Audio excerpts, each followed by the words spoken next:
I'm Vin. I'm Sori. That's Booby. And Jelpy and Ghosty. Okay, this is ISIS Wills Dissolve for the big homie Julian. Julian selected the Fast Pass option, which is basically if you don't want to wait in line for your song to be reviewed, and if you don't want to join the Alliance because you're antisocial like Sori, No, maybe you're practicing I always some virtual, do that. virtual social. Well, you know, I always like the everybody gets together and hangs out. Yeah, well, option. you want to wait, then wait. Yeah, okay, fine. You want to work with other people, then work with other people. I think it's a great option. I think that, you know, especially if you want to meet other people, you want to be able to talk about, you know, they're talking about music, obviously, but they talk about other things, and it's a great way, you know, some people are not like, you know, face-to-face making friends. It makes them very uncomfortable, social anxiety and stuff like that. And so they really have found like a spot. I've heard a lot of people say, I found a spot in my crew, and you know, they've made friends in there and stuff. So if you're that type of person, like that option is primo. What? Yeah. No. And I think that if I was in that situation, like I'd want to, you know, I have 5 kids, so I don't really have a whole lot of time to hang out with other people. Yeah, so there's that. If you want to be a good citizen, there's a $1 option to Patreon and all the rest of it, and then you can get into the alliances and all that jazz. Keep in mind, guys, I said this in the other video, I'm going to say it again, you know, considering our current situation, you know, you may want to hold back from Patreon for a couple of weeks, maybe a month. Yep. And if you are, jump off, no hard feelings. If you've been on in an alliance and you love the community and all that, and you got to pull back for a couple months, just reach out to us and we'll see if we can work something out. Okay? Because right now we got to prioritize. We don't want you to miss out on your friends and we your connections. We got to prioritize your family and friends and find ways to balance it. And obviously we're in the same situation, but we're all going to make it out together, huh? So we don't usually do this, but I thought this was very interesting. So here is what Julian said about the song. He said, I'm going to go with Wills Dissolve from the 3rd album, Panopticon. Panopticon by ISIS again. Panopticon is a prison system designed with the intent to have one security office see all the prisoners without them knowing. Though physically impossible, it gave the illusion that you were always being watched. Written in 2004, it's probably relevant now more than ever. Constant surveillance from satellite, security cameras, etc. always gets me thinking, is man good or just scared of repercussions? Ooh, good question. Very good question. Let's do it. Where are the lyrics? You got the lyrics here? I got the lyrics. You're the lyric guy, babe. I have the lyrics. I got the lyrics right there. We're good to go. Job. Ready? Yep. And ready, go.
type of metal that is. We did a song with them. We did Gentle Time and Threshold of Transformation. Is there one? I could have sworn they did one about Islam, I think, one time. It was like controversial. It was very interesting. Okay. This is very, very interesting because of the way that it started out. I like songs that blend, that like they start soft and then before you know it, they get hard and escalate. And that's what they did there. I love Rising Action. I love Rising Action. It's my favorite. Musically, it kind of kept taking me in. Yeah, I liked that, and I did not expect it to be like that. I wish this was a lyric video so people could have seen the lyrics and followed along. I'll just read it to you because it's very short. Those eyes in this tower have seeped into our open veins, uncoiled with its strength, and our souls en masse poured down in sheets of rain and dissolved beneath their feet. Circling further down, our wills dissolve beneath their feet. And then if you look at what Julian said to kind of set the tone, it's kind of like it's panopticon. It's like this prison where you're being completely surveilled all the time. Which, you know, when was this written? 2004, he said. 2004 was kind of right at the, you know, I think we just started invading Iraq. Patriot Act was in full swing, and that's when there started to be a backlash against all the overreaches of the Patriot Act. Was around 2004. Because remember, in 2001, it happened, you know, 9/11 happened, and so everybody was like, we got to do something about this, da-da-da-da. So it took us a couple years to say, wait a second. You stepped too far. You're too far. Yeah, and I really feel like, I was just talking to Bricktown about this, and I'm trying to find his site again. Where's your site, buddy? You guys have been talking a lot. Yeah, we've been talking. Bricktown is my guy. Yeah, it's called Open for Discussion. Is the name of his channel. I'll try to. Okay. Yeah, I'll try to get the link attached in down here so that you guys can check it out. But you know, he and I have been talking about this COVID stuff, and you know, the government being able to tell us where to go and what time to be on the street and what, you know, like, and it's one of those things where it's like we're in an extremely unique situation. And so, but it still has a creepy feel to it. Right, because, you know, like a lot of people have been saying, we're going to give them all that power, and it's going to be very difficult to believe that they are going to give it back and that we're going to go back to how we were. And, you know, when you use fear as a tool. Yeah. And then we were talking about protesting. Like, yeah, there can be no protesting right now. You can't. I saw something where like a bunch of people showed up and they were protesting from their cars. It just doesn't have that. It just doesn't have the effect. And honestly, you know, you can. So now, you know, the government was saying after 9/11 was like, well, we have to. The terrorists. How are we going to find out what the next attack is going to be? Yeah. Yeah. So then it's like, oh, well, we have to. We heard intel that there might be another virus coming out, and so you saw what happened with coronavirus. So we're going to have to. You know, and it's right. But on the other hand, like, you've got really crazy conspiracy people saying there is no, and you know, Bricktown's not one of them. He's but you and neither am I, and neither are you. You got some people saying there is no CV, nobody's dying, they're just making this up. Have you met anyone that has died? Da da da da. And it's completely conspiratorial, you know. And it's one of those things where it's like, man. You know, so even like in the world of this song, it's like you got people who are like you have people who are, you know, being surveilled or whatever, and it's like, well, who gets to determine who has the right to do that? Yeah. And then you know, like he was saying, like, are we good just because we're good, or are you good because you're being surveilled? But the thing is, like, who says that the people surveilling us are good? Yeah.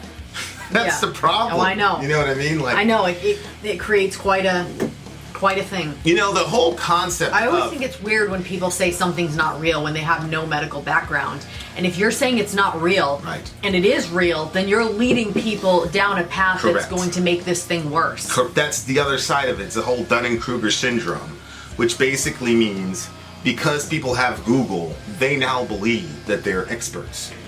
in a given thing. And I run into it all the time. I'll be in a disagreement with somebody. I'll say, okay, this is what the scientist actually says. Yeah. Argument from authority. Yep. No, it's not. It's these people have been studying this their entire lives. Right. Like, I agree. And now it's dangerous. You know, like it's dangerous because you get one of these airborne diseases like what's happening with COVID, man, and you start playing around. You know, they had the thing about all those kids that were doing like spring break or whatever. We're gonna do spring break, and like 2,500 of them are sick now or something like that. Like, it's ridiculous. You had this church, I saw this other church, mega church, kept meeting, and then like they've got a whole bunch of people infected now. So it's like, I get where people are coming from, but it's one of those things where it's like, we gotta wait, unfortunately, until after this thing is done, and we don't even know when it's going to be done because we've got, we're hearing about multiple waves. We were just at the hospital today, and there were, like, summer there's going to be a lull and it's going to come back again and yada yada yada. So I get it, man. I know the government can do that, but I mean, what else? What are our options? What are your options? Right. That's the whole thing. Like, yeah. I agree, and I think, as I was telling Bricktown, I'm like, we got to get creative about resisting government. It's just tough because it's like, how do you resist? New world. What do you do? What are you going to resist? Well, that's what I said. We have to get creative. Because I have no idea when they're doing something that is, for your own safety, or what it seems to be for your own safety. Yeah. Then. I agree. You're not going to resist that. I agree. I will not wear my face mask. Yeah. Yeah. No, I mean, and for us, life hasn't really changed much because, we live a sedentary lifestyle anyway. I just feel more cooped up and. Yeah. I agree. But like, but the idea of like an all-seeing eye that you cannot escape is a divine prerogative. That's something that is only for God to have. Yeah. And especially in a Christian conception of God, it's like, well, that's good because, well, it might not be good, and I'll tell you why in a second. But the guy that's observing you is a completely holy, perfect, and good person. Mm-hmm. And so that's good news in the sense that he's not going to treat you unjustly, but it's also bad news in the sense that he's not going to treat you unjustly. Mm-hmm. And so if he observes you doing something terrible, then, but on the other hand, you're not going to get, exploited and used and treated. But so when the government occupies that divine role of being able to observe you even in your private moments when you don't want to be observed, and that gets intruded upon, that's when the government is now playing God. The problem is the government does not have the character qualities of God. Right. And because God is self-sufficient, there's no need to exploit anyone. But the government is not self-sufficient. And so the government does have a need to exploit people. Top 1% and elitists and plutarchs and oligarchs, absolutely. Yeah. They understand that they're finite, but they look at human beings as resources. Right. That's obvious considering our current situation, where you have Joe Biden talking about, even in the midst of this corona stuff and ridiculous numbers like 100 to 240,000 dead being the minimum. Even in that context, he's saying, well, what's it going to do to the budget if we do Medicare for all? So these people, I don't want to say they're soulless, but they love power and they love capital. And it doesn't matter, what... Wow, that's so sick. What side of the ball they're playing on. It doesn't really matter. Mm-hmm. Up to 3 weeks ago, the Fox News people were laughing and mocking at the concept of Medicare for all. Mm-hmm. And why? Because of the capital. Mm-hmm. So it's like, do I want them occupying a divine role in our society? Hell no. Mm-hmm. Do I want Biden? Like, no. Like, we've got to have, but the other side of being God is that he takes care of you in when you can't take care of yourself. Mm-hmm. And so now the government is now people are looking to the government to occupy that role again. So it's a very, very hard, this whole situation, 9/11 on a micro level, which is amazing to think about. Because already Corona has taken more people than 9/11 has. I think it's up to it's 4,700 now, I think. And I hate to have this discussion because we want to provide some levity, but it's pertinent to the song. But I think we're at 4,700 now, and yesterday was like 3,700. So you had 3,000 people died in 9/11, I think, and so you've got almost 5,000. So it's so now this thing is going to dwarf 9/11. And so now you're looking for the government to kind of occupy the savior role, so it's a really strange time, and I think we're going to need some very creative people who will give us. This is something unheard of in the Western world. People say unheard of in human history. I mean, the Black Plague did a lot, but the Black Plague, it was kind of we're all going to die. There was no Yeah. In this situation, you've got the government trying to give us a trade-off between freedom and security. In 9/11, it was security versus terrorists, and now it's security versus this unseen force, and Trump is using wartime language and things like that. And you know what? Even though I'm a big believer that human beings are inherently evil and that we're inherently bad, I also am a big believer that God is extremely gracious and has infused a lot of foreign goodness into a lot of us, so that we function as a society in a generally positive sense. And so I have a hard time believing that every member of our government is going to be yes, let's use this to, because you got to think about this. Initially, Trump was saying he was downplaying it. It was a hoax. Yeah. Remember that last thing? We'll be out by Easter. Yeah, we'll be out by, so initially, it's one of those things where it's you can't say he's doing that and using the thing at the same time. It's one or the other. Right. And I think, especially for Trump's team, this is the worst thing that could have happened to them, considering, they were on a roll with the economy. The DNC was in shambles. He was going to cruise through it. His approval ratings sunk again. Yeah, but I still feel that Trump is, the best one to handle the situation, because the economy is so important to him, and bringing our economy back to a good place is, I think, a very, very high priority of his. So I think he's going to make the necessary adjustments to make it so that way our economy recovers as quickly as it can. Well, you're thinking post-recovery. Mm-hmm.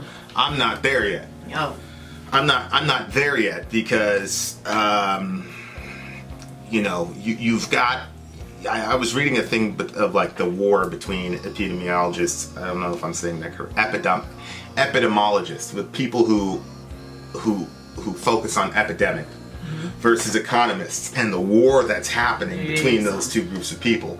And the article is saying, look, for the epidemiologists, all they care about is stopping the epidemic. Mm-hmm. That's all they're trained about. They don't care about the economic ramifications. They're who cares? Mm-hmm. Let's stop an epidemic. Whereas economists look at the situation as something on the way to harming the economy. And so they have a lot more, nuance in their thinking. And they're probably more likely to be the ones that say, well, the old are going to have to die, but... Correct. And you see that getting played out on Fox News, where people, the guy a couple of weeks ago was saying,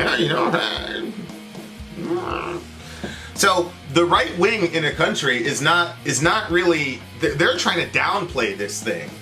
And they're trying to say, it's not as bad, we got to get back to work, right? And so... And then here's the other thing. The other thing is, okay, let's say we destroy the economy, and to save all those folks, how many people are going to die as a result of what happens when a country who is used to affluence gets shoved into poverty for a decade in a matter of 3 weeks? Yep. That's going to have a human death toll as well. Yep. Okay, so that's what an economist is thinking about. Yep. The epidemiologist. I'm already worried about people being cooped up in their houses, and last night I woke up during the night and I was thinking about the kids that live in an abusive home. I know. And then they're stuck in there with their abusive parents. They can't go to school. They can't. I said, "Oh Lord." I saw a lot of memes about that. Yeah, and it was kind of funny. We saw the video of the woman. She was smoking, and she's smoking her weed. Yeah. She's like, I have a card, and I got to get out of here. There ain't enough weed to deal with these kids. Then I was like, that lady has a funny disposition or whatever, and she was just being funny and venting, but I'm like, there's a lot of really let me say ill-equipped parents. Let me say it this way. Ill-equipped parents who have been socialized that their kids are going to be out of their hair for 6 to 8 hours. Yeah. And don't know how to function with their children running around them. We don't know how to function with our kids without us, but they don't know how to function with their kids around them. Mm-hmm. So I don't want to say that they're horrible people, but I do think that it's gonna be it's been very hard for a lot of these people and a lot of these kids, and so I don't want to just say all these people are horrible, abusive people. Like if you're a parent and you've been struggling with your child, and don't feel too guilty about it. You've been socialized for generations that the kids are out of the house and all the rest of it. So no, I'm talking about families that are like abuse is part of the household thing, and I do think that I just wanted to make that dichotomy because I know there's a lot of guilt with parenting. So if you've been short with your kids and you've been apologize to them. Don't spend too much time beating yourself up. Give yourself a break. Right. It's understandable to be old. And everybody just needs to give themselves a break, I think, and let themselves off the hook here because there's a lot of changes for everybody. I do want to call out that there's abuse happening to these kids, 100%. We're talking about like abuse, like we all know what abuse is, but I want to make a distinction between that and if you're snapping at your kids or whatever, be nice to them for God's sake. They're stressed too, but that doesn't mean you're like an abusive, horrible person. Mm-hmm. Do you agree with that? I'd agree with that. I'm talking about like the families that are like, abuse has been a part of their home since even when they were going to school and the kids were using school as an escape. 100%. I think that 100%. That with the kids home now and people are not acclimated to having their kids all around them all the time, you're trying to teach them school, which you're not accustomed to doing, and you're trying to probably deal with the stresses of your own financial situation. Like there's a lot going on for a lot of people. There's so many changes that are happening that I think it does make it difficult for people to kind of function, and of course you're gonna get short, you're gonna get frustrated. I think you're right. Don't hold yourself over the barrel all the time and just be like, okay, apologize to them, move forward, and do your best and let your kids know that you're struggling too, but you're gonna figure it out. So I think this song is kind of like a case study of what happens when the government begins to occupy the God category. Mm-hmm. And I think that's ultimately, I mean, if you think about it, like having a checks and balances system in a democracy, it's one of those things where if we believed that human beings were inherently good, we wouldn't need checks and balances. Mm-hmm. The reason you need checks and balances is the assumption that the whole thing, absolute power corrupts absolutely. Power doesn't corrupt anyone.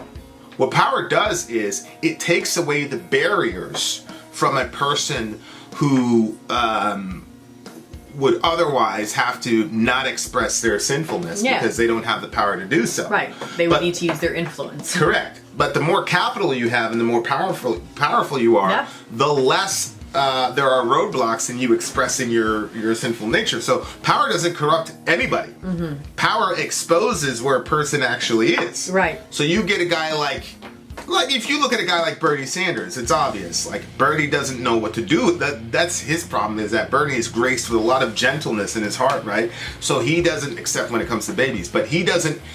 He's so gentle that he doesn't even know when he's supposed to rightly go after somebody. Yeah. I do not think power would, quote, corrupt Bernie Sanders. He would basically be the same guy, and we all know that. Mm-hmm. And Trump actually has not changed who he is since he's gotten power. Nope. So I don't think that power corrupts anybody, but you have a checks and balances system because there's a general distrust of the human nature. Yeah. Saying if we gave one guy that is way too much of a risk, and we're much more likely in a sea of people to get some semblance of justice versus localizing it to one guy. Right. And so that's why we have a checks and balances system. But what happens when all the three phases of the game are all agreeing on the same thing?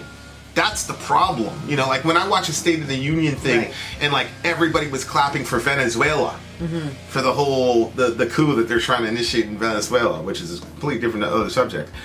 And Nancy Pelosi was standing up first and clapping next to Mike Pence. That's when I was like, I always get nervous every time there's like complete unity between the Democrats and Republicans and the Congress and the executive and the Judy. Anytime I see like that type of unity, that's when I get scared. Like if and it doesn't necessarily have to be Democrat or Republican because I'm not really a fan of the duopoly, but man, you got to have those tension. That's why, like the conspiracy theory people, I don't believe them. And if their message was like really mainstream, we'd have a problem. But I'm glad they're there just so that we can have a contrary voice, so that these people can get held accountable if the crazy idea floats into their mind that they are going to do some craziness to try to screw us over. Yeah. So, that's where I'm at. You know, I think. You know, obviously, you know, this has kind of been a running discussion in various huts in the village about human nature and are we generally good or generally bad or whatever. Right. And I just think that, you know, songs like this tell us something about what we assume about human beings. Power is not an actual force in the world. Power is a descriptive term. It's not an ontological being in the universe. Power is a descriptive term that talks about the inability to resist an intention. That's all power is.